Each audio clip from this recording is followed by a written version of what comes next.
are different ways of winning games. I was hoping that we were going to hang in there, and credit to them, they kept going.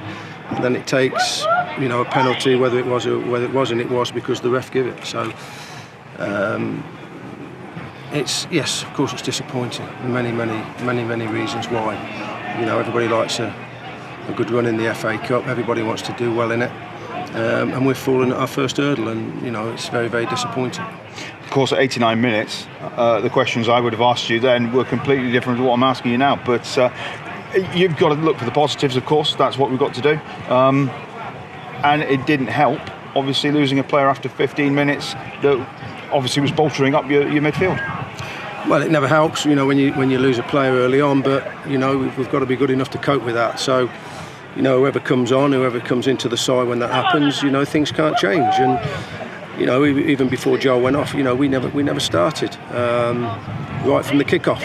To be honest, for whatever reason, we've had a pre-season of how we've played and how I want us to play, with a tempo and working hard and being brave and being positive and making right decisions. We had, for me, we didn't have any of them today.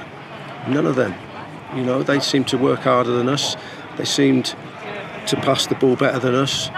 I'm not going to say they wanted it more, because I hate to say that, but we just didn't get going. And for everybody connected with the club, it's a disappointment, because we all love a cup run, don't we? But we're out of it. So we've got to put a performance like that to bed. And we've got to make sure that next Saturday when we start the league, that it's the complete opposite to what I've seen today.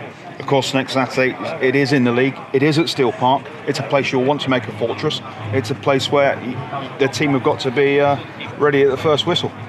Yeah, well, I say that every time. First whistle, let's be ready. But we weren't ready today for the first whistle for whatever reason. We had the ball to kick off, and my keepers played a bad ball, and it sort of set the tone for the whole of the game, as daft as that sounds. It was all the way through. So for me personally, it's a big disappointment. You always like to get off to a winning start as a manager at a new club. But I'd have learnt a lot today. We're okay. We're playing like we have pre-season, but when it matters, there's 3 points or getting into the hat for the next round. That little pressure that comes with that. Am I seeing a different player that I saw last week at Colville? We're full of themselves, and we've got to go and play like that. So we'd have learnt things. Good teams bounce back, and we've got to bounce back next week. Gary, appreciate your time. Thanks very much. Thank you.